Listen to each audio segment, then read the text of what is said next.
Hey there, everyone. Your cartoonist pal Stan here for another episode of Random Encounters, the show where I use random encounter tables like the kind you find in tabletop role playing games such as Dungeons and Dragons, and I use them to randomly create, see that random comes into it all the time, randomly create a who and a what, and then I draw that as a cartoon while you watch. And, I encourage you all to grab a piece of paper, grab a notebook, grab your favorite electronic drawing device, and draw along with me. Maybe you'll draw the same thing I do. Maybe you'll draw something else. Maybe you'll be inspired to draw a different version of it. Maybe you'll just want to draw your cat who's sitting over there on the coffee table. Maybe you just want to draw circles and doodles. Drawing is fun. And that's what this show is all about. Or that's what it's about celebrating, is the fun of drawing for the fun of it. Now, I've said random and fun more times than I really should in any opening segment. So we were not on the air last week because I was off in Missoula, Montana at a terrific convention called MISCON. MISCON. I think miscon.org is where you look up online. We had a terrific time. I really, really enjoyed it. Thank you to the folks at MISCON for bringing me out and making me a gaming guest of honor. I had a lot of fun doing panels, and at least one was very similar to this. We did a panel on storytelling on the fly. We had a panel of writers and an audience who came up with ideas off the fly, and my job was to stand in front of one of those big post-it easels and do quick cartoons about what they were drawing, and we all had a very good time. I highly recommend it as a convention, and if other convention runners want to bring me out to do a similar thing at their shows, I'm up for it. Give me a call.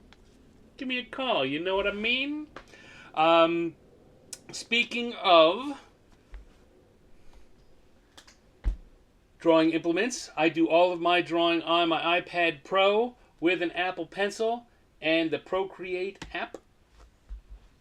None of this is sponsored. I do those things because that's what I like, and it makes it easiest for me to show them to you. We got another little bit of business before we get going today. You may have noticed that unlike most weeks, this is not being shown on YouTube, and that is because if you went to look for it on YouTube, you would have noticed that my entire channel is gone. I'm currently in the midst of trying to undo some problems that have my channel pulled down because of copyright infringement on because of allegations of copyright infringement. Those of you who know me know that I take that kind of thing seriously, but doesn't mean I can't be accused of something which I don't believe is true. Anyway, the YouTube channel is not up. So until then, I'm going to be doing things just on Facebook and LinkedIn and Twitch and maybe one or two other places. And if things go well, then the YouTube channel will be restored. And if things do not go well, then I'll have to start a new channel and start from scratch. But you always know where to find me. You can find me here. You can find me at my Instagram. Also, if you want to see the artwork I do, instagram.com/Stanex. If you really want to show support for what I do, then you might want to go over to my Patreon, patreon.com/Stanex, and become a patron of my arts. I usually only do that stuff at the end of the show, but it's been a weird week, and I'll promote my stuff a little more. But that's not what I'm here for. I'm gonna come here and grab my iPad, as I said before, and get everything set, and we can start doing the show. So let's come on over and have a look here. And These are our encounter tables. Oh, I guess, one of the things I should say is that since usually I get the comments fed through the feed here, and they always come through when I'm on YouTube, and they only sometimes come through when I'm on Facebook. So if I'm not responding to you, it's because I'm not seeing your comments, and I'm going to have to figure out a way to work through that. But as of tonight, I haven't figured it out. So, these are our random encounter tables. Let's go to a die rolling app and see what that gets us here. Once, twice, and third time is a charm. 4. 4 is our first who. And once and twice and third time, 3. 3 is our first what. What does that mean? Well, that means 4 is a cultist, and 3 is grocery shopping. Got a cultist, grocery shopping. And that is going to be our first drawing of the night. So turn off the list we got here. I'm going to do my drawing with my blue pen. I haven't explained that in a few weeks. I do that. It's a throwback to when I was working in physical media at the start of my career, when things weren't done electronically and things had to be photo reproduced. And artists very often would work in what was called non-reproductive blue colors because the cameras and the printing systems they used didn't pick up that blue color very well. And so it made it easier. You didn't have to as thoroughly erase things that were in that color. And sometimes, if you ever see original art, you'll see that it still has those blue sketches underneath it because it didn't need to be erased at all in order for it to be done. So it feels right to me to do the sketches in blue. And that's why I do it. All right, so Cultist, grocery shopping. So I've actually been drawing a lot of Cultists recently for a project I'm working on that I can't talk about because it's under NDA. But it's a fun project. I'm very much looking forward to when I will be able to tell you about it. But we got a grocery cart and we've got a cultist. Now,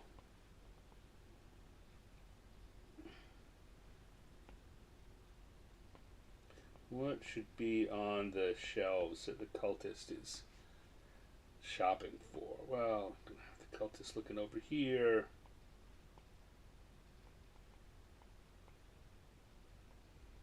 And maybe we can have weird demonic things on the shelf.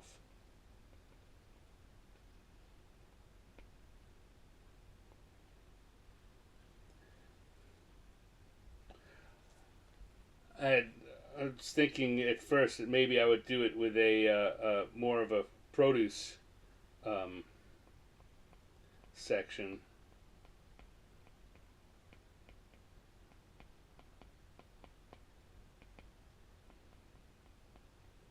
But I like this. I like just these shelves here.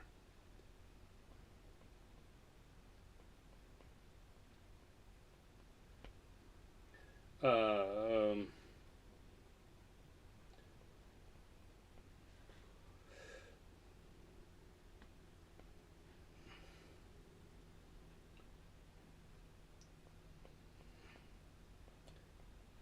demonic clearance section.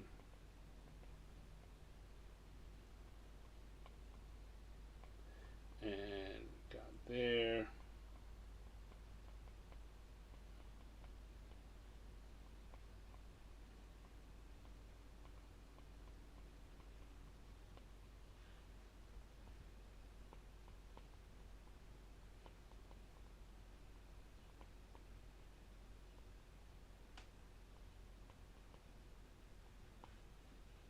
That's looking all right. Still no chat. No, I see we've got some people watching, and so far no comments have come through. Do me a favor, even if you have nothing to say, type a comment. Someone out there type a comment. I just want to see if it comes through. And I suppose I'm not really learning anything if I don't see anything, but I am learning something if I do.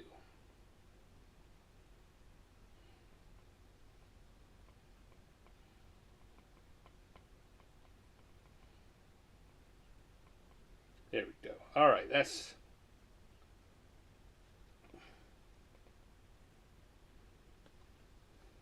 now grab all that. That's looking good. We'll make it a little bigger so it fills the page, and then I will flip on over to the line section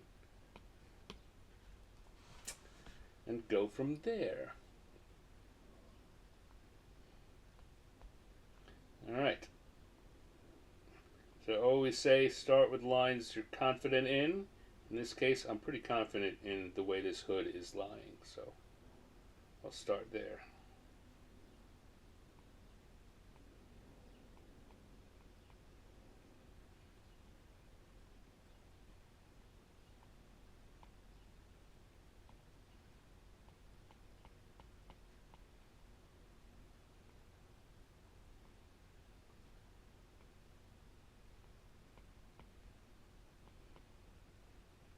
And a little hair.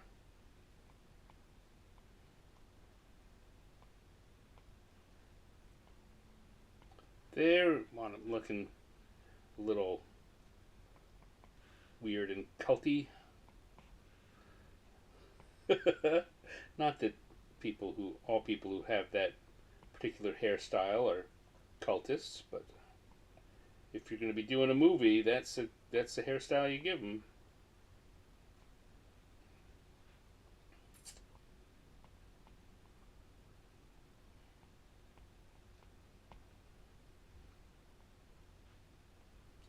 And we'll have our little talisman come down around his neck.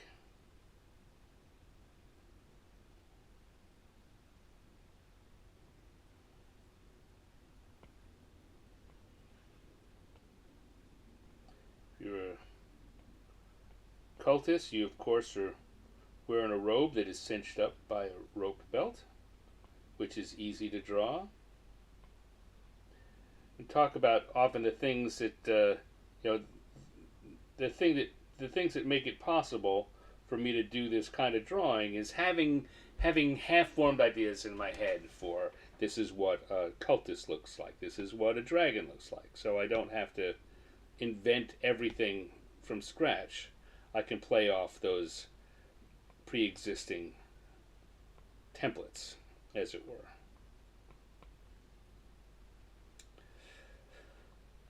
But the thing you'll see, not only that, but those templates are almost always based on simple shapes as much as possible. Right? Look at. I'm going to take this line layer off for a second so we can look at the sketches. You look at here again. Let's go back to the sketch layer, or I'll make a new layer so I can do this and then just erase it. Go to kind of a red color here, and look at the cultist is made up of, the robe is a triangle and kind of a pinched in square. The head almost always is some kind of oval, and in this case, there. So now some of this posture and gesturing, again, those are also things that I know from practice, and will be harder for you when you first do it. But the idea of starting your drawing out with a rough idea of a triangle and a square and like that, you can draw that, and that's where it begins. And then the rest of it is practice. And same thing, the shopping cart. I'm looking at it with perspective, which is a little harder, but I'm still doing it with simple shapes. It's just a little pinched in rectangle. I put lines across like this for the shelves. So the whole thing is based off the use of simple shapes. Let's get rid of that. Come back here and turn the back on. And then when I go back to do the drawing, I've got those simple shapes and I'm reusing them. I'm making sure that I begin with that and put in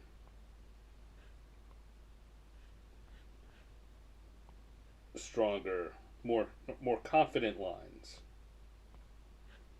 I've got to tell you, a lot of this really is about confidence. And if you're not confident, fake it. They say fake it till you make it.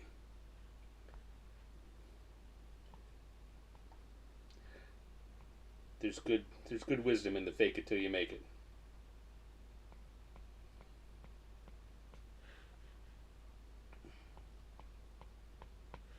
When I want to teach people to draw, or when I'm asked to help people learn how to draw, very often it's all about getting them to practice using these simple shapes.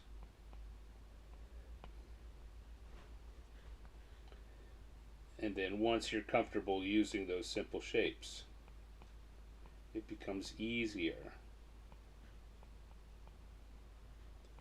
to do anything. Once you have some practice doing this kind of thing with the simple shapes, and you understand how that works, that suddenly gives you confidence doing everything, things that you've never done before. Once you've got confidence in your use of simple shapes to see something and break it down into these shapes and start from there, that'll give you confidence that you can draw anything.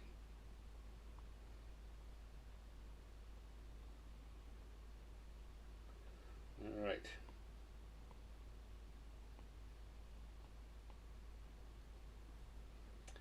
Demonic clearance. I'm beginning to feel like there's a better thing I can put in there.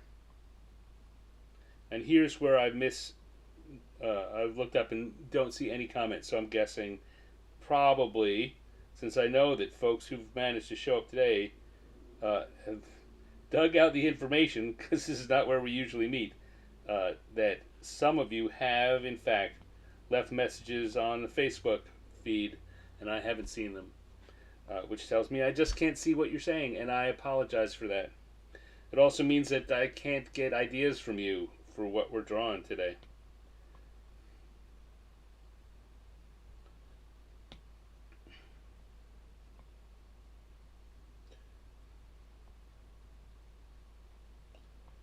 Which, of course, I can come up with ideas for myself, but it's so much more fun when you guys are participating too.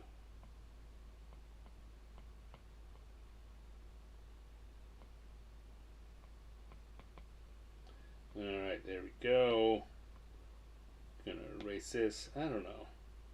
I'm trying to think while I'm drawing this. I'm trying to think of things that I can put on that sign other than necessarily demonic clearance.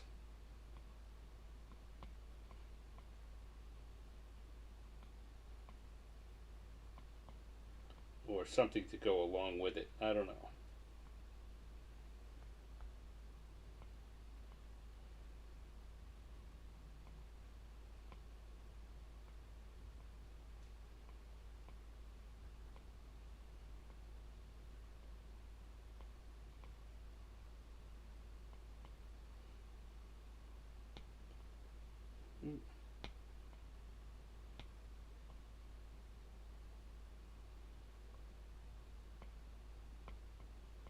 Go. And one more over here. I don't know, maybe something with a big bug eyes.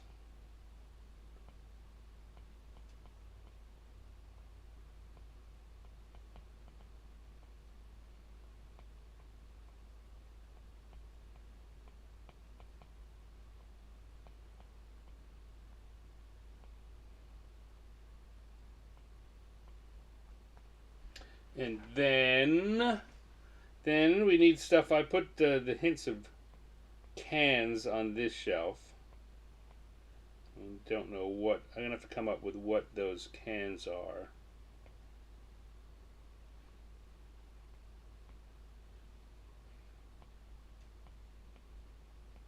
Then a couple of boxes over here.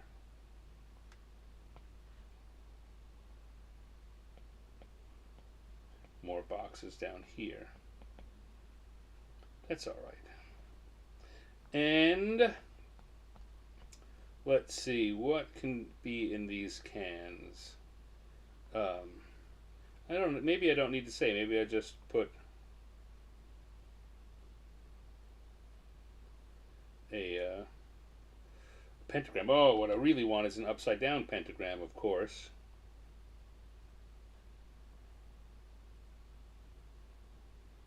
Can it be?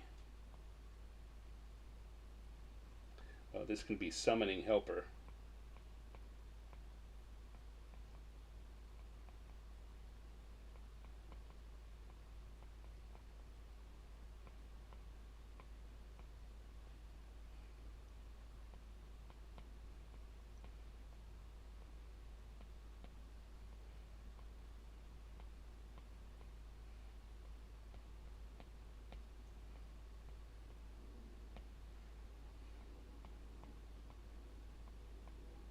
Summoning helper.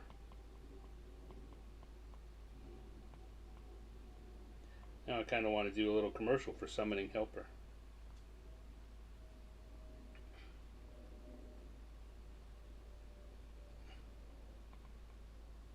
Maybe this can be Eye of Newt.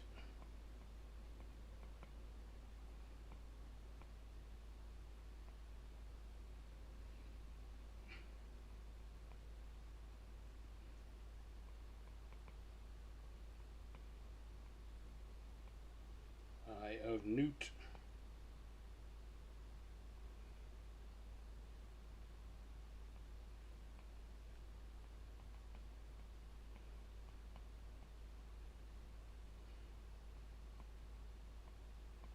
Like so.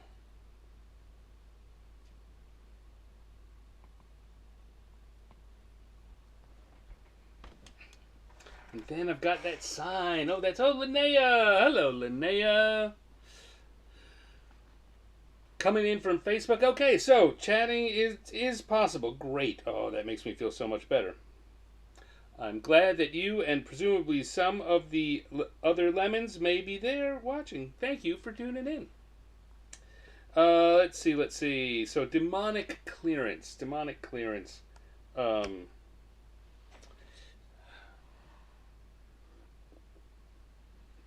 Maybe that is the best thing. I don't know. This is worth really getting to. It's not a good enough joke that no matter what I come up with, it's not going to be so good that it's worth delaying it over too much. But I'm sure there's a better thing to put on the sign. Alright, so I'm going to turn off the sketch layer, see what we've got, come back and add a few more lines just to make things a little clearer.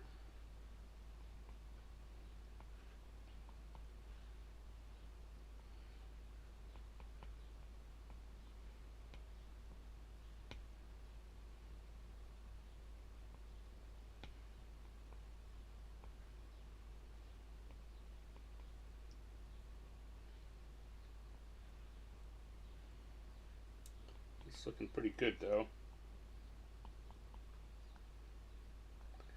And again, I would think, I spent a little time earlier kind of showing you how those shapes break down. It's worth to take a second here and just look at it again and see those shapes. See if you can pick them out. And remember that how we started was just by making rough shapes. Alright, so let's put some colors on. We'll go to the color layer. We will switch over to my gloaming brush, which is going to allow me to do that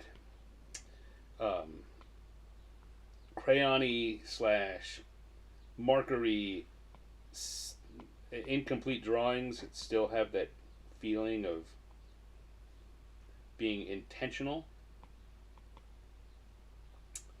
And you know what? I want to give him a beard and hair that is salt and pepper.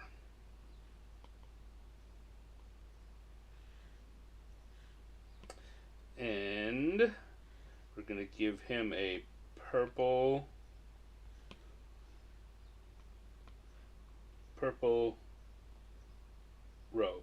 I don't know why cultists like purple so much, but they do.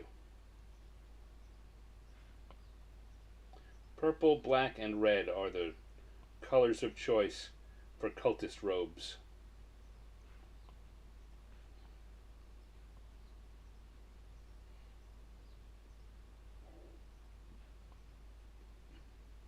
You see again, I'm picking rough shapes within the shapes and coloring to suit those to help give an added sense of depth and texture. Used purple for the robe, so we'll use red for the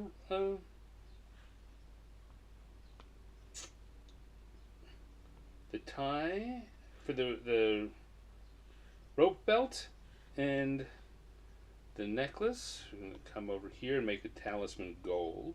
Golden talisman. Maybe come a little blue to make it feel like there's silver in it, because that's a good talisman color. There we go. And then we're going to come over to our demonic heads and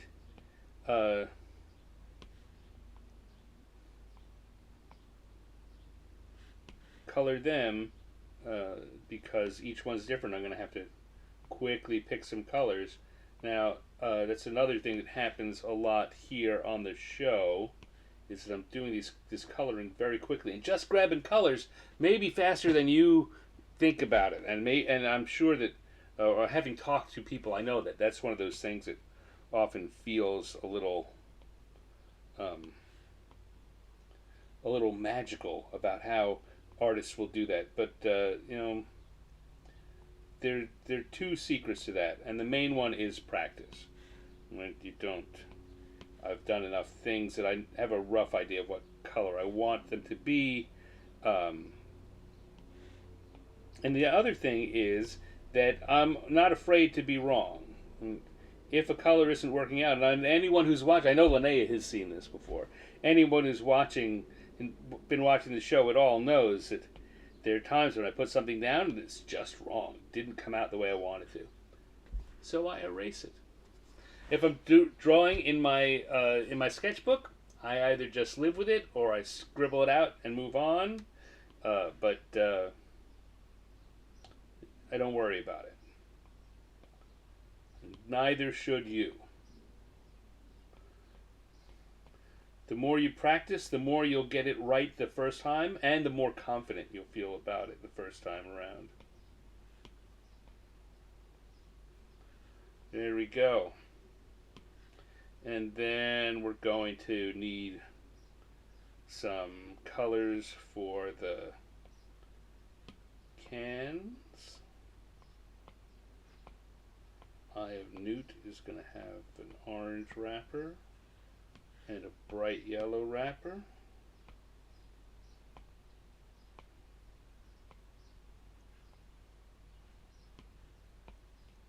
Like so. The summoning helper, I'm going to get a red but not quite so dark. I want you to be able to read summoning helper through it. And then we'll make the demon blue.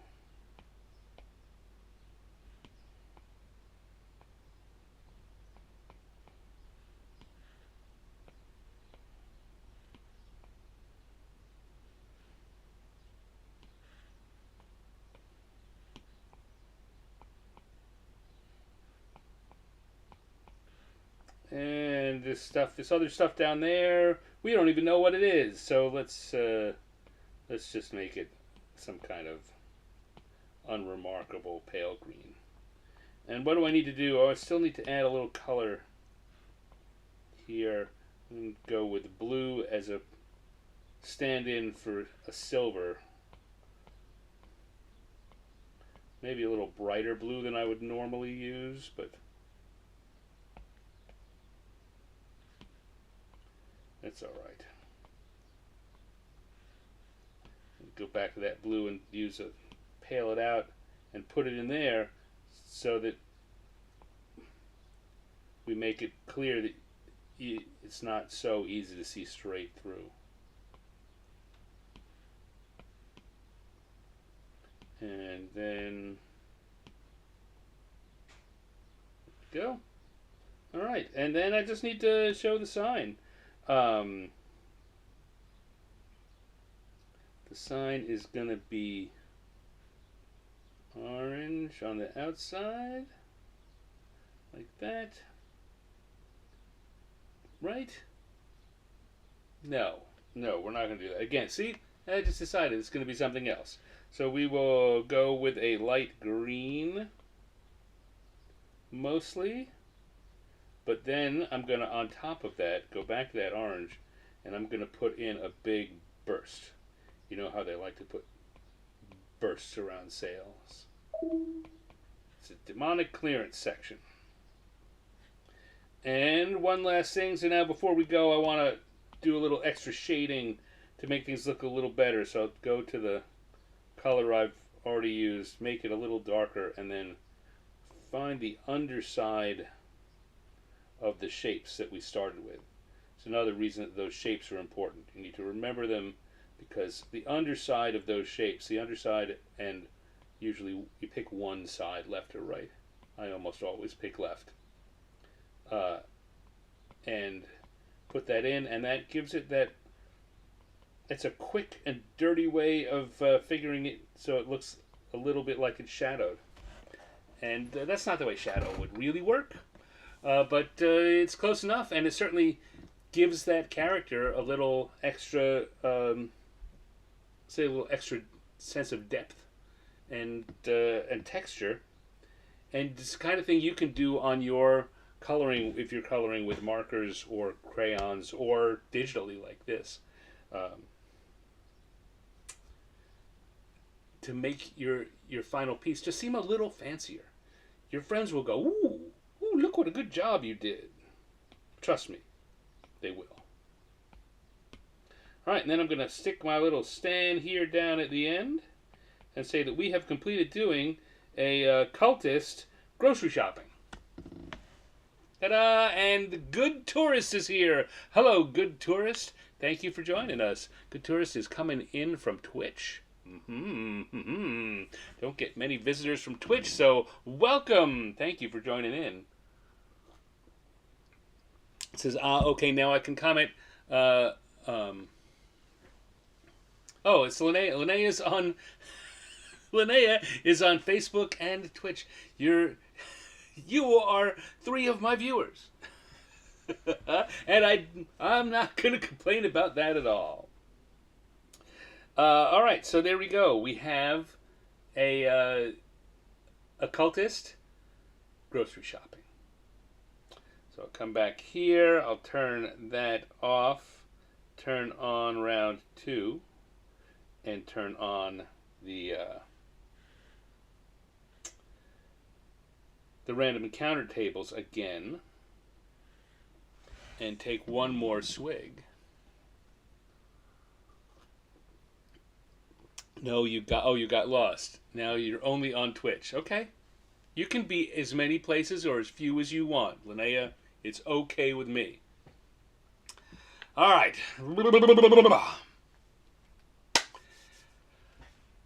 Eventually this is going to get back on. So I do these pauses so that on Facebook I can add in Facebook or on YouTube. It makes it very easy to put in chapters so that people can zoom ahead. And I like doing that. It's a convenient thing to do. Consider it for people who will come and watch this later. As I said earlier, we're not on YouTube right now, but I still want to put in that break. Eventually, I believe in my heart that eventually it'll be back on YouTube. So, time to move on to a second drawing. So we've got our random encounter tables open again. Let's go back to, let's go back to our die rolling app. Here we go. Once, twice, third time, and 5 is our who. And once, twice, and third time, 4. 4 is our what. I think that's going to be fine. So we've got 5 is a dragon, and 4 is clipping toenails. Ew. Well, let's see how that goes, shall we? We will come back here, turn off that the tables, come back, make sure we're on the right layer. There we go. And off we go. Dragon clipping toenails. So I presume that the dragon is clipping its own toenails or having its toenails clipped. So the first thing we're going to need to do is have a rough shape for our dragon. So again, I'm going to use this kind of kidney-shaped shape to represent the body. You'll see how that goes later, and then we're going to have the toes, the leg, one leg up and one leg out like this, so we can get at the toes. That's what I'm thinking. Start there. So you see I've put this loopy thing for a leg, this loopy thing for a leg, and I just decided to give a little perspective with the scales across the belly. So I don't know, it may be that you're beginning to see a little more clearly what it is that I'm going to be doing.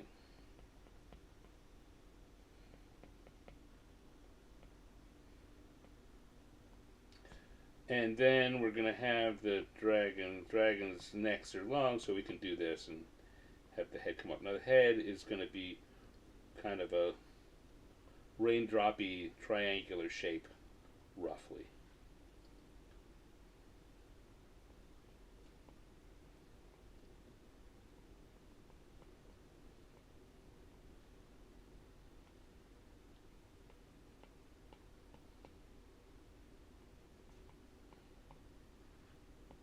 Alright, so got that there. I need to drag this over. Something's got to be happening with these toenails. Now, the question is what? I could have a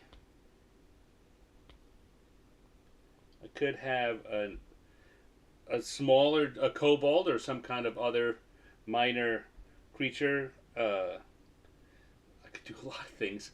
I could tiptoe through the toenails. I could have them using a toenail cutter. I could have them biting the toenails off. That would be a little gross. I could... I'm rethinking these toes for a second here. I could have them have a giant toenail clipper and just be working with a giant toenail clipper.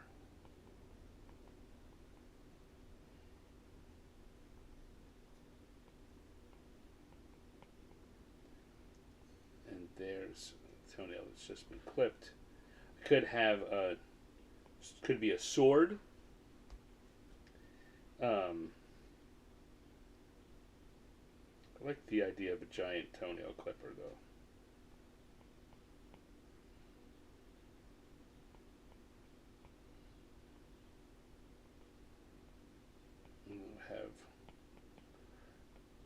I'm going with the kobolds.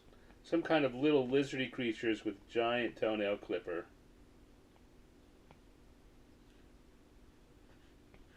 And rather than have that go off the page like that, I think we will have it come up.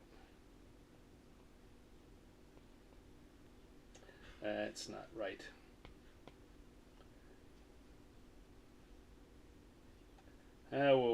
What's the right arc?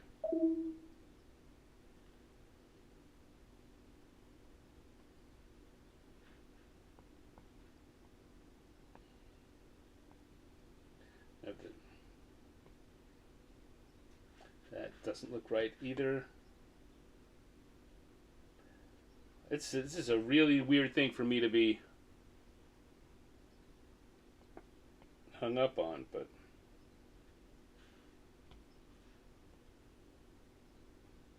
there we go.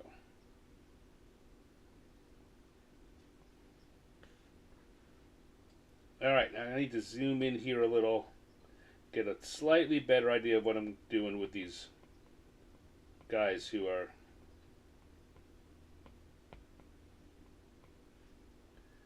doing the clipping.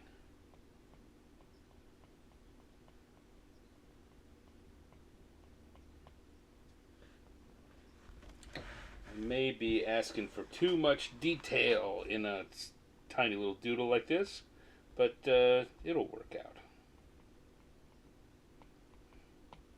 All right, I like that. I like that. I think we got a good sketch.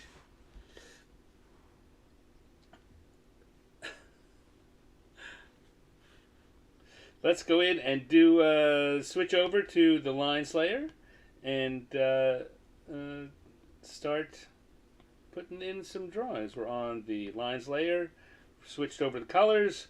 Let's do it.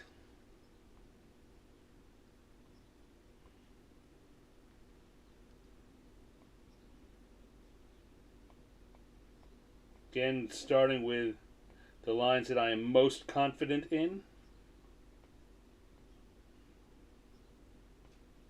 One of the reasons I'm confident in these lines is they have no effect on what's going on in the rest of the drawing. So they, no matter what happens, chances are very slight that I would have to change any of these. And they also give us a good, quick feeling for what's going on in our drawing.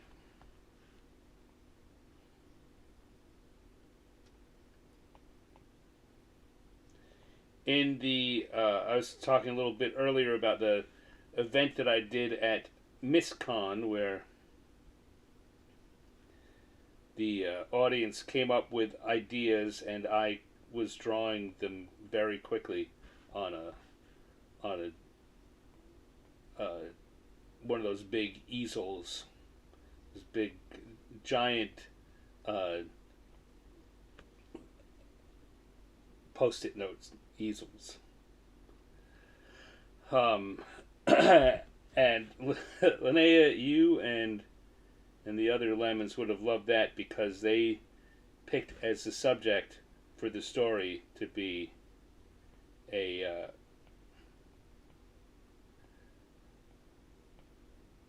hedgehog bounty hunter. So I did a bunch of drawings of this hedgehog bounty hunter and the various other things that happened to him in the story they thought up. I have in the past, Linnea and family are folks I've known for a long time, and I have in the past drawn hedgehogs for them because they're one member of the family was quite taken with hedgehogs for a while.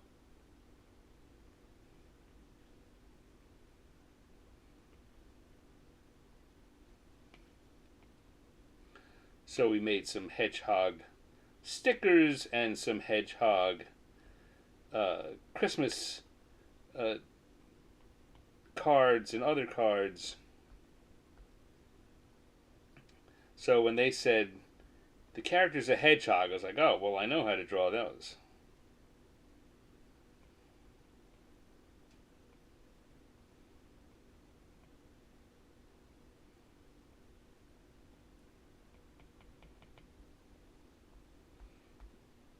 Alright, now do this.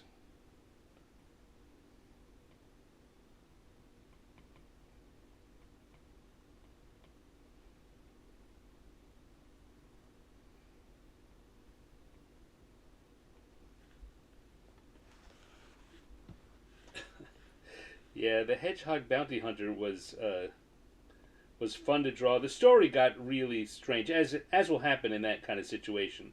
Everyone in the audience is shouting things out, and one of the things in a situation like this, in a show like this, when you're doing it with a large audience, is that if even though you may have had some decisions made, if someone in the audience starts shouting out things that are different to it, and the rest of the audience likes that, suddenly it's part of your story, and weird things can happen. Very weird things can happen. And they did. All right, I'm going to make the pen smaller. I don't know if you saw that. Over here on the left side, I changed this. There are these little gray marks in that bar. That is that second one that's highlighted with a light gray and a blue is the size of the brush I've been using. I'm going to move it down one so the brush is smaller because I want to be able to put a little more detail on our little lizard helpers.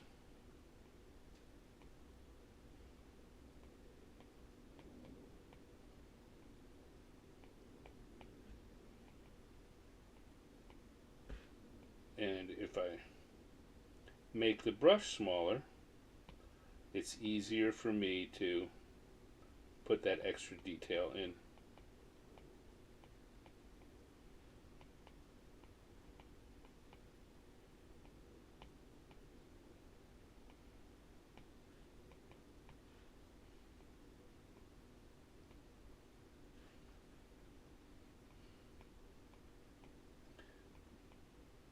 Even more so on this side.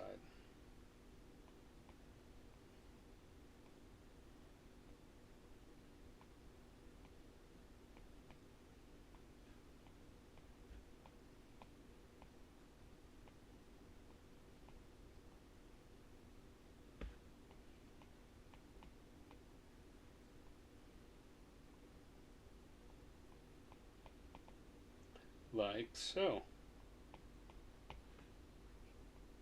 Now I'm zoomed in very far. One of the things if you're going to draw digitally like this, one of the things you need to be careful of is it's super easy to zoom in and then just start keeping up with the same kind of detail that you would before. But the thing is, when you zoom out, if you put if you put too much detail in it, it's going to be a confusing mess. So, you have to, although you're zoomed in deep, you still have to draw it with a reduced amount of detail, or an appropriate amount of detail for the final size. All right, there we go. Switch the brush back to the other size because now I'm drawing at the large size again, and we will have these other toenails show up here, clipped.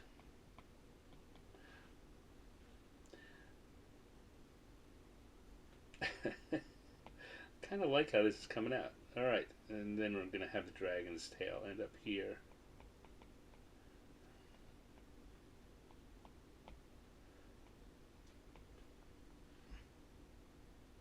Dragon getting his or her toenails clipped.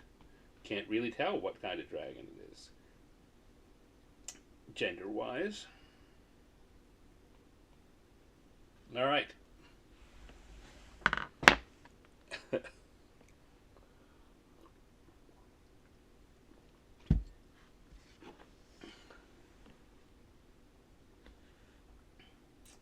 So that's looking good. Let's turn off the sketch layer and look at what we've got here. All right. Now, I did the top part of the dragon quickly because it didn't really matter, but it matters now at the end because the whole piece has to feel appropriately or equally detailed. So I'm going to come back here and add a little more detail to that area. I'm going to add a little bit of shading here.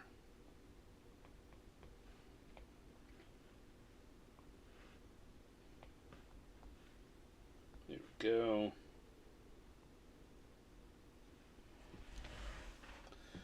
And it's looking pretty good. Let's now switch over and do some coloring. Lala! Hey, Lala! I'm so glad you could make it. Thank you for joining me.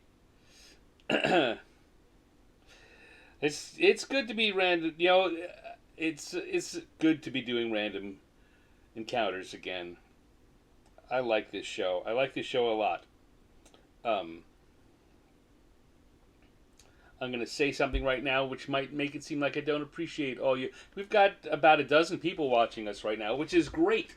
I'd love it. Thank you, everyone who's tuning in. And I'm going to say something now which is going to make it seem like I don't appreciate you as much as I should. And I don't mean it that way. So give me a chance after I say it before you get mad at me. But, I've been thinking about... I've been doing the show now over a year.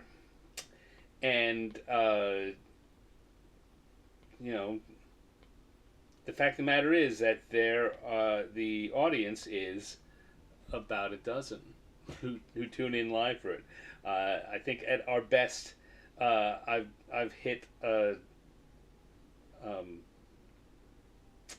at my best I've hit about 20 for just a few minutes, and people. Oh, it's too dark. People don't come in. It's an hour and a half show, so not getting a ton of replay. And so I've found myself thinking about ways that I can adjust and improve the show. And again, it's not that I don't appreciate the people that are here. It's that I want more people to join us. So I'm not thinking about getting rid of the show, but I am thinking about ways I could change the format a little to make it a little more, to grab a little more attention in the algorithm. Everyone loves talking about the algorithm. Find a way to increase viewership, because I think that other people will like it as much as we do. So, as I say, I absolutely appreciate everyone who is here now and everyone who's watching it on replay, because there are some people that are. But, there are, after a year of doing this pretty much every week,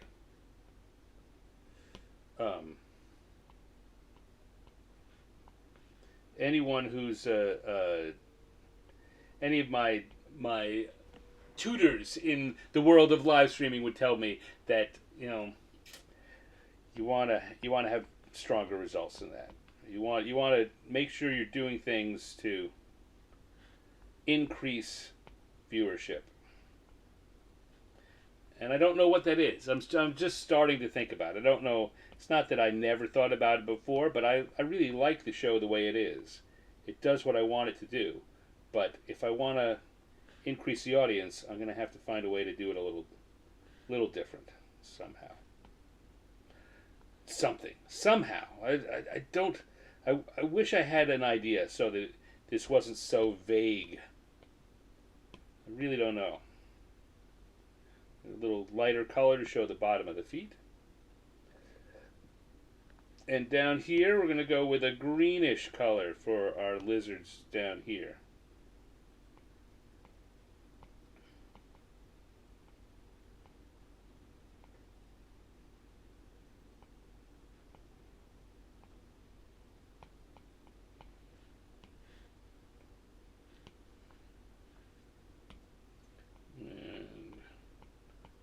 That to do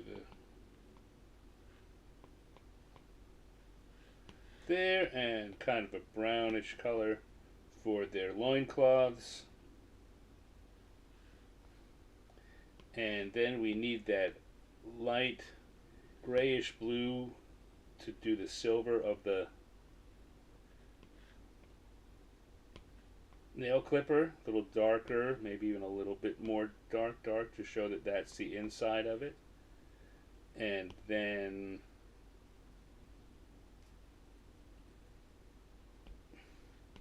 maybe we'll go again with orange to show the snippety snip.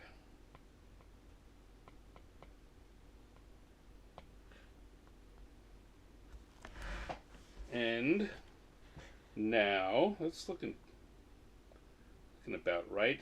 Maybe come in and again add that shading that I talked about before, right? I'm going to go for a slightly darker version of it. Come on the underside, no, even darker.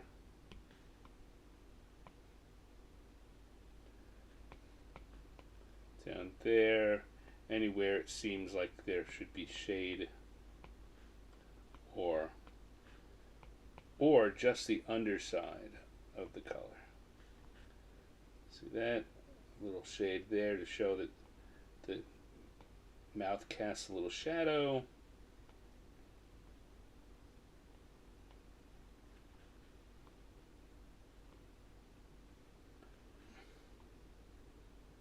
Each of these lines makes your viewer think of it's there. Every line the viewer sees, they believe is there for a purpose. So you have to, if you should be putting lines in with a sense of purpose, and also you should have an idea. You should know what the purpose is, what shape it's defining. That'll help you decide where to put these little shading extras that I go on and on about. There we go. All right. That's looking good. You know, one thing I am going to do is I haven't done this in a while. I talked that I like the colors, but when I look at it now, those colors are very, very strong. I think that they're overwhelming. Sometimes too strong a color will overwhelm what you're viewing. And so I like the colors. I'd like them to be a little lighter. Because I have a white background, I'm going to drop the opacity on those colors just a little, just to pull the colors, make them a little less intense. Look at that. It's about 25% opaque, opacity down to 75%. Drop it. But, it was that's where we started. Nothing really wrong with it, but a little too intense. Drop it down to about 75. No, maybe not. 80, 85. There we go. And now it's the same colors, just not quite as strong. And looking a little easier on the eyes, shall we say. A little easier on the eyes. And so I'll come back and switch to my inking brush again and put a little stand on the bottom, and we have a dragon getting its toenails clipped. Boop, boop, boop, boop. So we'll pause there, and I see more people have come in. Who else has joined us? So Lala has switched accounts. Let's see. How about doing some live challenges, or bringing on a guest to draw? So a guest is something I've actually been talking to other cartoonists about. It took me a while to figure out how to work Ecamm Live so I could get both them and their art in at the same time. It's not that difficult, but I'm not that tech savvy. I believe I have figured it out now. So I'm talking with some other cartoonists about maybe coming on and having two people drawing at the same time, which would be fun. So good idea. Do some shorts, Lala suggests. Yes. It's kind of like eating more vegetables or going to the gym regularly. I know I should be doing shorts. I should be re-editing what I do. I can repackage it into shorts, but doing it live is easy and quick, and making videos is harder for me and takes extra time. And so, kind of like not eating my vegetables or not going to the gym often enough, I haven't done them. And Lala, you have hit on a very good idea that I really should make time to do more often. Lala says, I've been at it for 3 years now and it's still not big. Well, you're not huge, but you certainly have a dedicated audience that is growing at a steady rate. I have a dedicated audience, as I say. I love all you folks that are watching. But it's not really growing particularly steadily. and certainly not quickly. Hi, Becky. You really like the dragon? Well, the dragon likes you. Maybe you and the dragon can go get a petty together. That would be great. Claudio, hey, Claudio. Good to see you, my friend. I hope things are going well for you. Lala says over chat. Oh, sure, yeah, no, we can chat about this sometime, Lala. That would be great.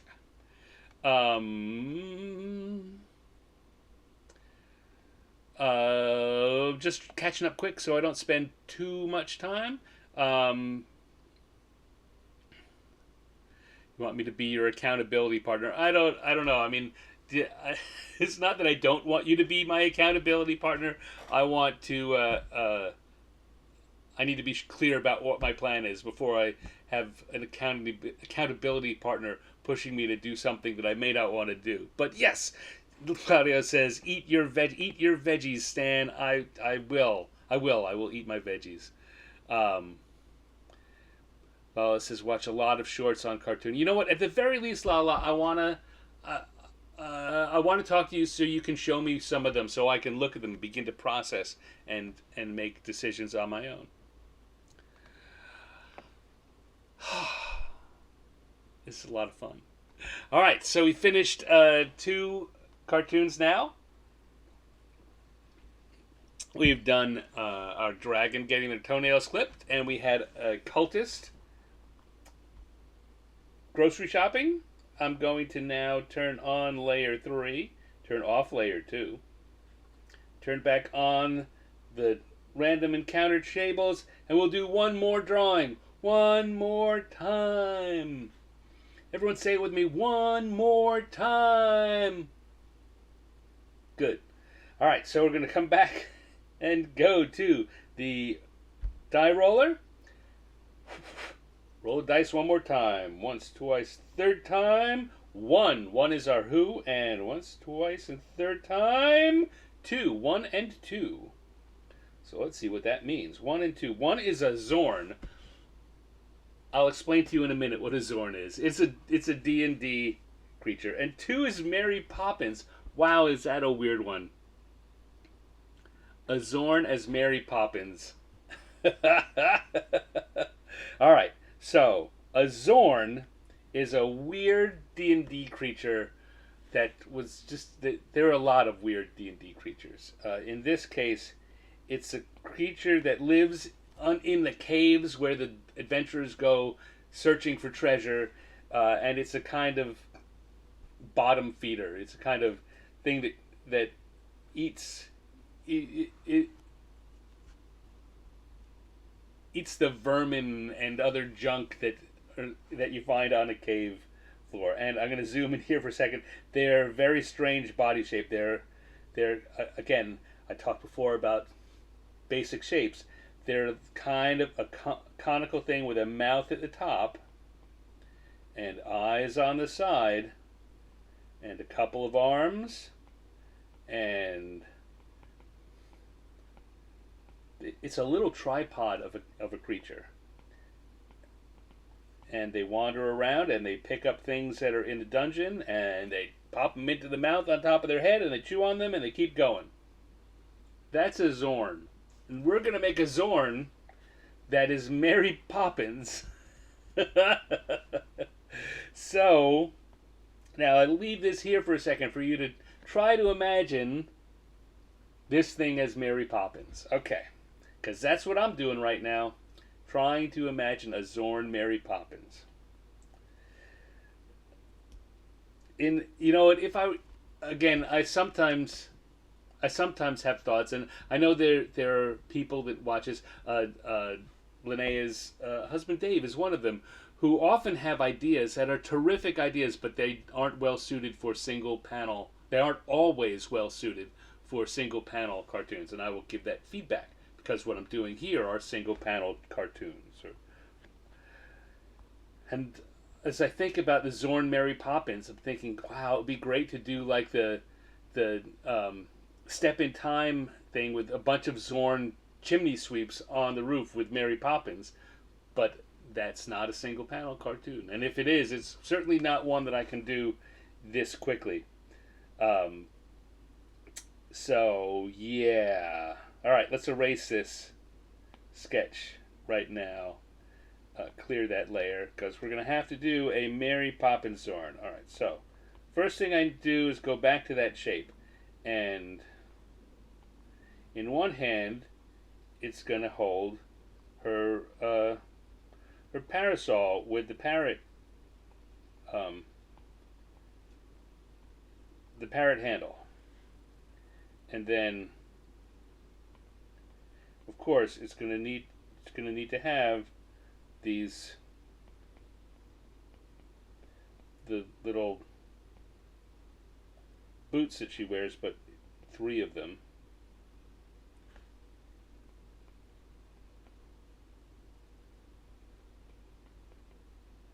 Um,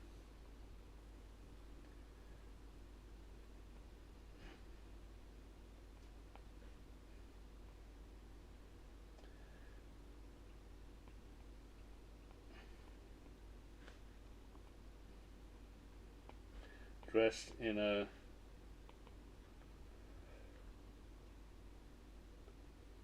black moderate dress.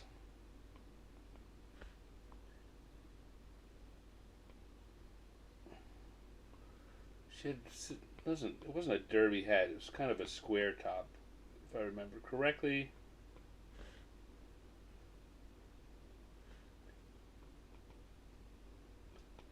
So, those are the things I'm deciding. The things I need for Mary Poppins. So this is what's going through my head. I know I've got a Xorn. What do I need for Mary Poppins? Well, we need the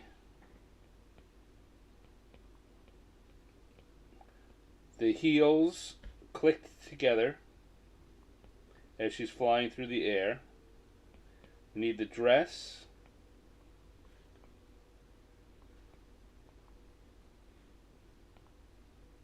I remember what she did while she had the one hand up holding the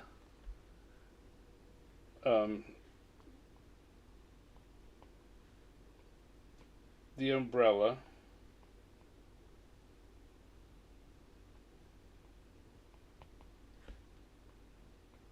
What was her other hand doing?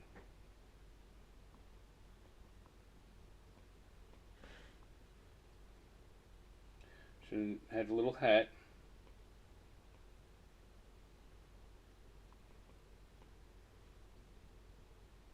Oh, her big carpet bag. Right, she was holding the carpet bag in the other hand. Thank you very much.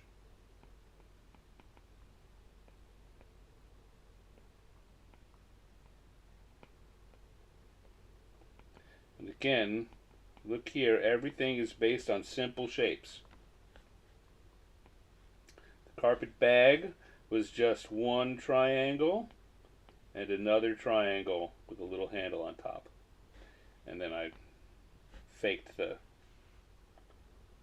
folding part, but there we go.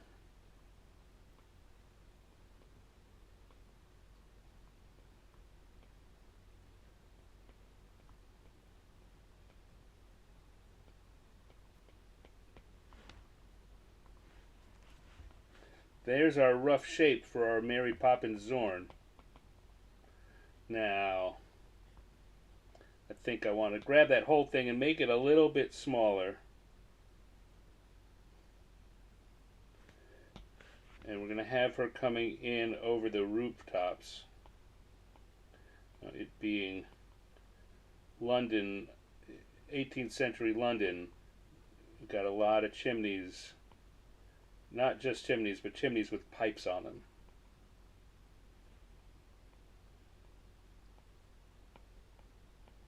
That.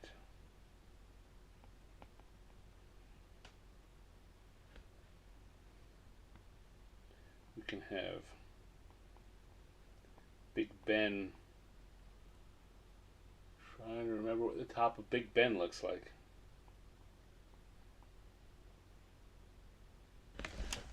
You know what? I usually don't take any. I don't look things up, but in this case, my brain failing me. I'm just gonna take a quick look at Big Ben. Right, spire. Right, it has a spire. That's what it is. All right, so Of Big Ben in the background and other buildings like that. And I'm going to move Mary Poppins again, so I'm going to use the lasso tool here to grab her. We can move her over there, maybe make her bigger so she's coming in front of everything there. And then I'll leave it to you. So while I do the inking on this, what I want from you guys is to figure out. I figure she's probably singing a song as she's coming in, because that's what Mary Poppins does. She sings songs. What song is she singing? She's singing Chim Chimney. Is she singing Spoonful of Sugar? She's singing Step in Time. She's probably not singing It's a Jolly Holiday. Now I could have a chimney sweep up here holding a broom and saying It's a Jolly Holiday with you, Xorn. That's a possibility. I put that sketch there, so now that's a possibility. But you guys in the chat, while I start drawing here, help me figure it out. What is our Mary Poppins Xorn going to be singing as she flies in over London?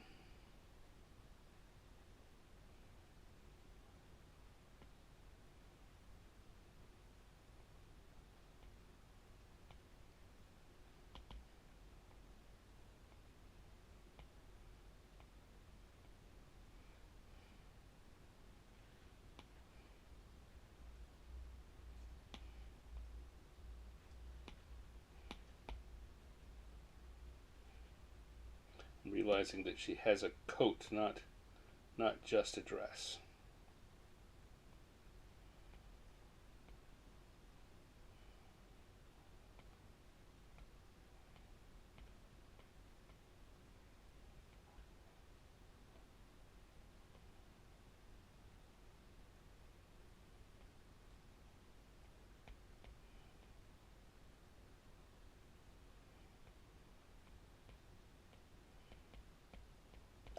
It's hard to see all three legs. It's just the way it is with a Xorn. You know that they're there, but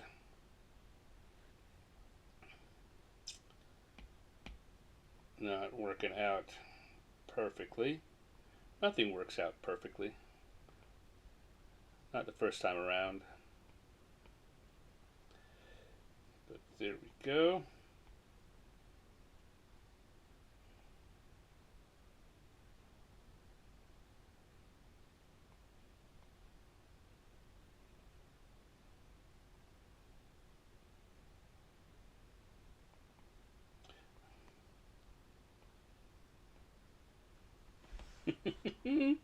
Oh, I'm liking this. I think this is going to be very funny when we're done.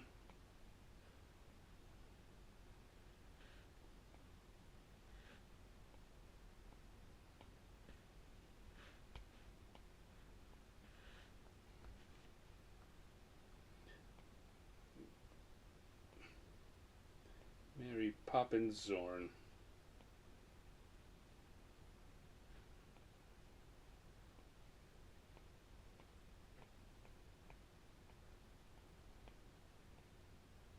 Maybe what you want to do when we're all said and done is look up Xorn. Do a Google or whatever internet search engine you like and find out. Go see other pictures of Xorns and see how that compares to our Mary Poppins Xorn.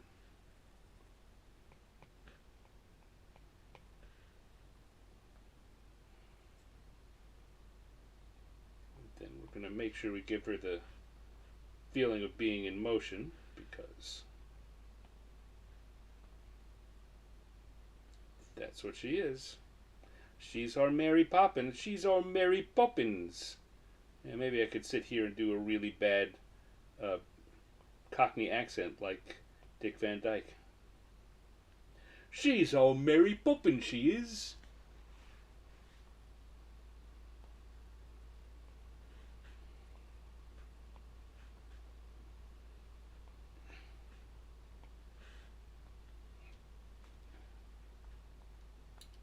All right, and tell you what, I'm going to do the background on a separate layer, and you will see why in a little bit.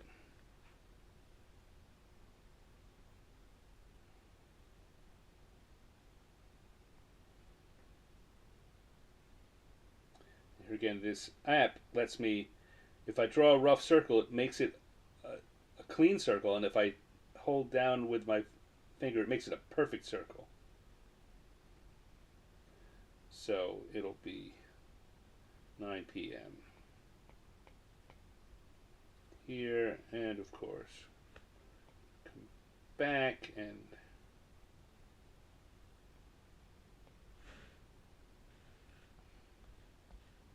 like so. I'm going to use a heavier line here on the chimneys to show they're further forward. So you see here the line I used for the Big Ben and the line I've used for these chimneys is different. That's one of the things you can do when you're drawing. If you want something to appear closer, is draw it with a thicker line than the things that are behind it. I wouldn't do that too. Don't go too crazy on that until you've practiced it, but it's the kind of thing that you'll learn, and it'll help you get that illusion down. Now I'm doing that all with pressure, but when I'm drawing finished pieces, I will switch the size of the brush I'm using. So I might draw these with this brush where it's naturally going to come in thicker. Or I might switch when I'm drawing the background to a thinner brush.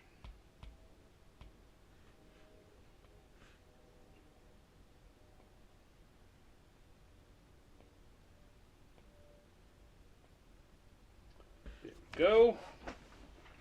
And then what do I want? Oh, I know what I want to do. I want to erase part of this. I'm doing a version of what I talked about before about when I do coloring. Right? You just hint at what's going on. So I'm not showing any of these buildings complete. All right. Let's see what we got.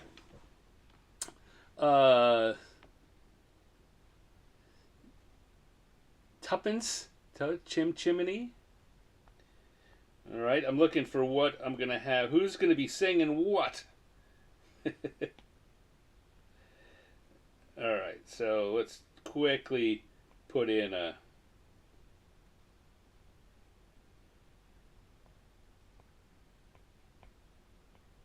chimney sweep here.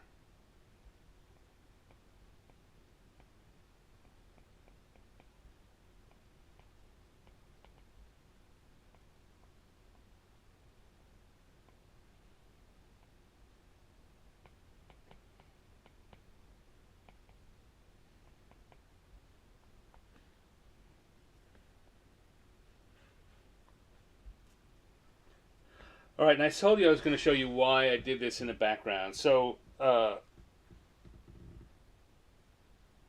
not going to show you just yet. I'm so mean. All right, so we got chimney.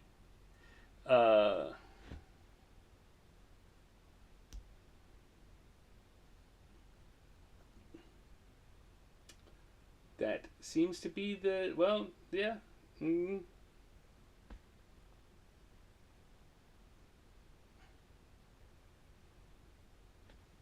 I'm trying to think of whether it should just have him say chimney Mary Poppins. Chimney Mary Xorn Poppins. Mary Poppins Xorn.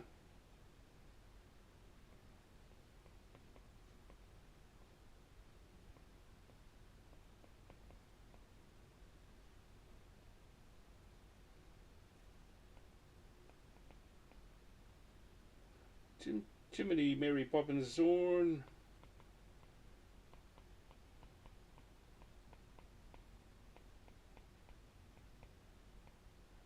Oh, did those far too close there, but I'm going to save myself by grabbing them and moving them over so I don't have to write it again. I guess it's like Cheerio. Jiminy! Okay, so now I'm going to come back to the colors area. And I'm going to... So Mary Poppins wearing almost all black. Of course, for us, black is a variant of blue. So we don't want it to be solid black, but we want it to seem black, right? That looks black to me, but we know from the circle here that is blue. That's a blue.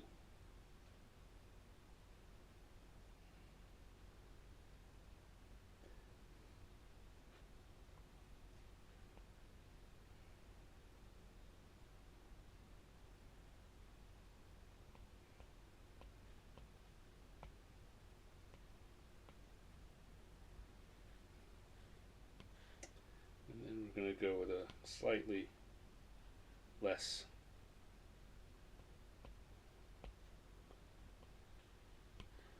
And then something that maybe is even closer to a solid black. But look, the fact that we can see the black lines through it tells you it's not as black as that other black. How more black can you be? None. None more black.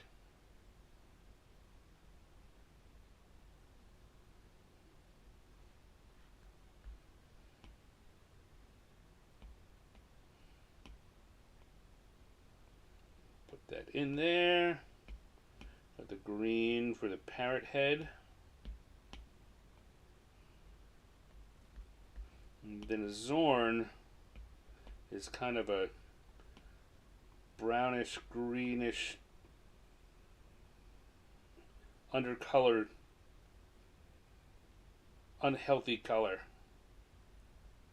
Sometimes you'll see them again, and it will vary depending on editions of Dungeons and Dragons as the company changes the art a little.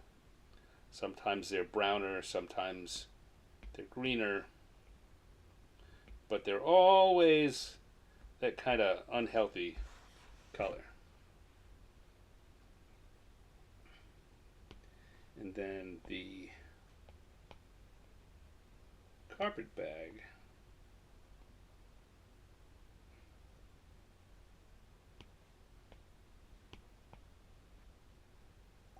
If I remember correctly, had almost a... I'm going to come back to the inking layer because I want to put a...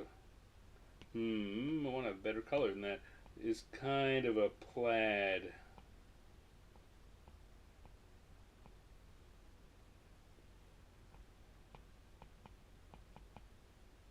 There we go.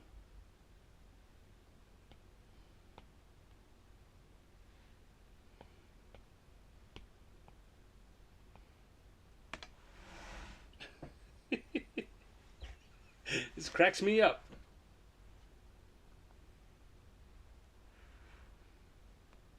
Alright, so I told you I was going to tell you why I did the background in a different layer. And realizing I may not have made it as easy on myself as I wanted. Alright, I'm going to turn off Mary Poppins for a second. And I'm going to come back here, and I'm going to use this little lasso tool to grab just the Big Ben layer. So we can look at our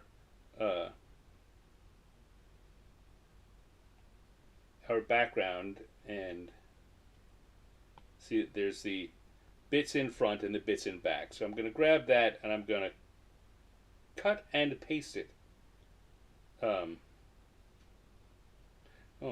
on a hidden layer.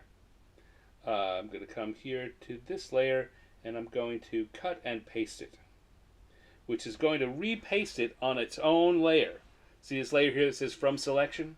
So now if we look at this and move it over And if I turn off that from selection, you'll see it's gone.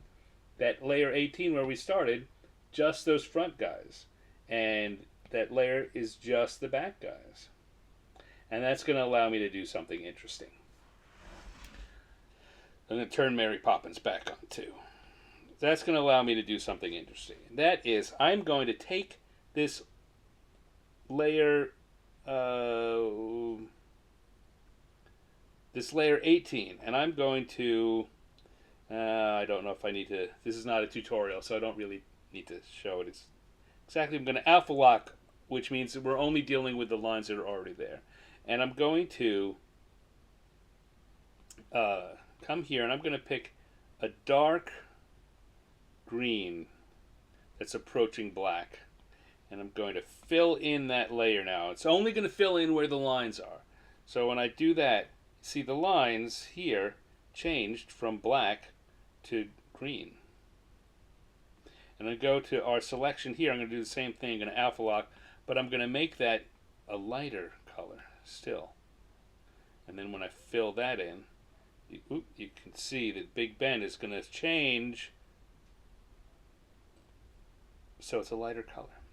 And just as we're talking about thick lines seeming closer than thinner lines, darker colors seem closer than lighter colors. So I'm already thinking that the color here is a little too dark.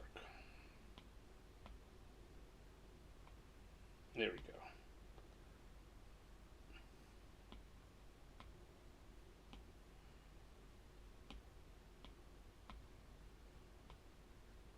So now we've got the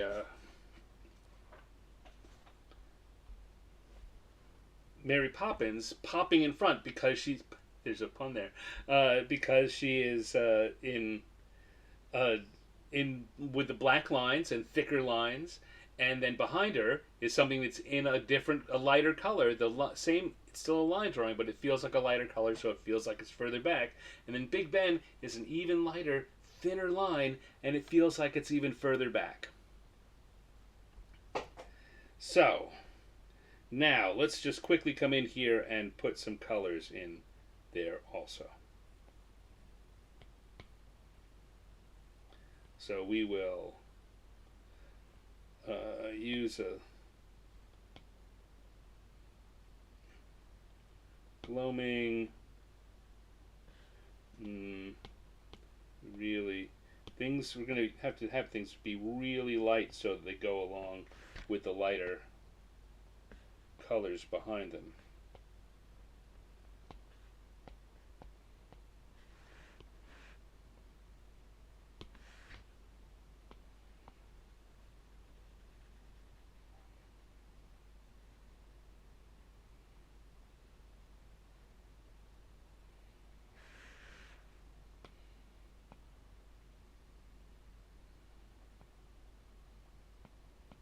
Go.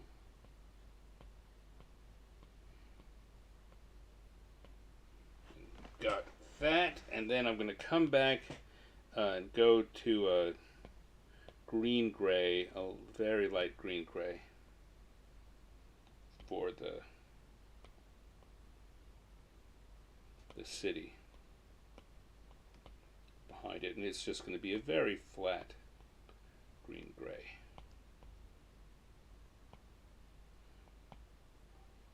Like so.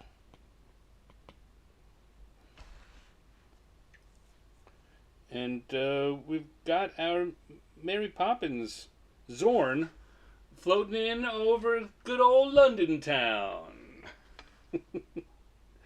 So come back to the basic lines layer, and go back to my regular inking brush.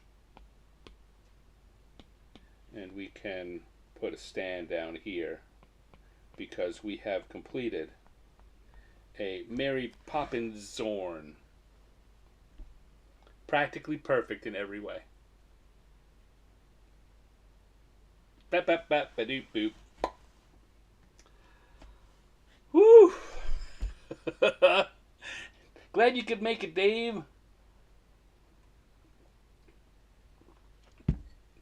So we've had a fine evening here of improv cartooning.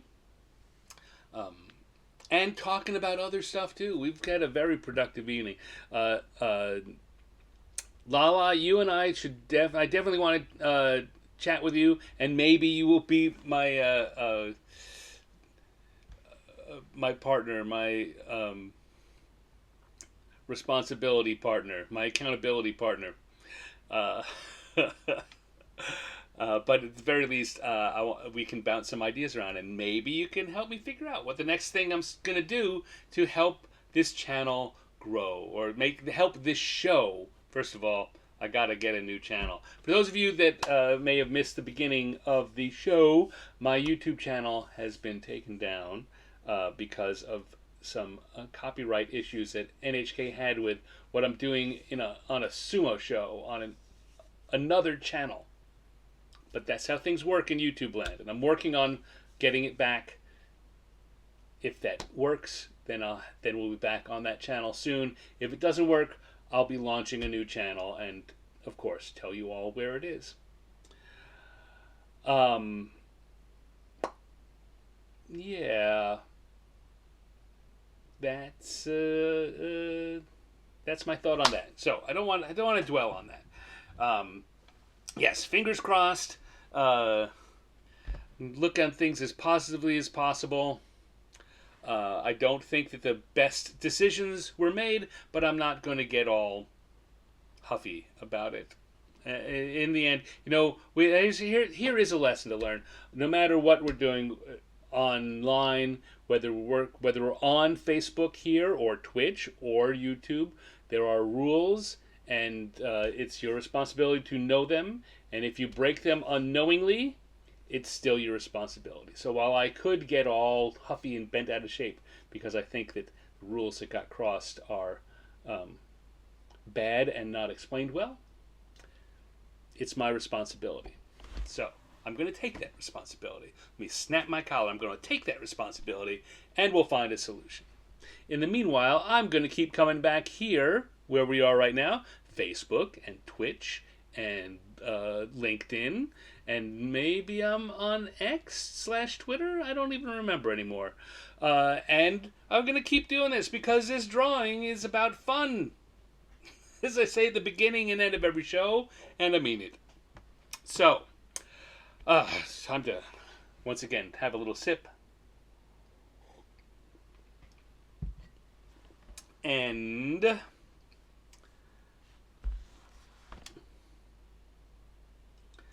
we've had 3 fun drawings tonight, and I want to thank everyone who came by. Our 3 drawings were, of course, a Mary Poppins Xorn, and a dragon getting its toenails clipped, and a cultist grocery shopping. That's pretty good for a Thursday. Thank everyone for showing up. Thank you, Lala and Claudio and Dave and Linnea and Becky was here, and anyone else who's been in and out of the chat. Thank you. I really appreciate you. Had a really great time. I will be back next Thursday with another episode of Random Encounters. Keep your eye out so you know where it is.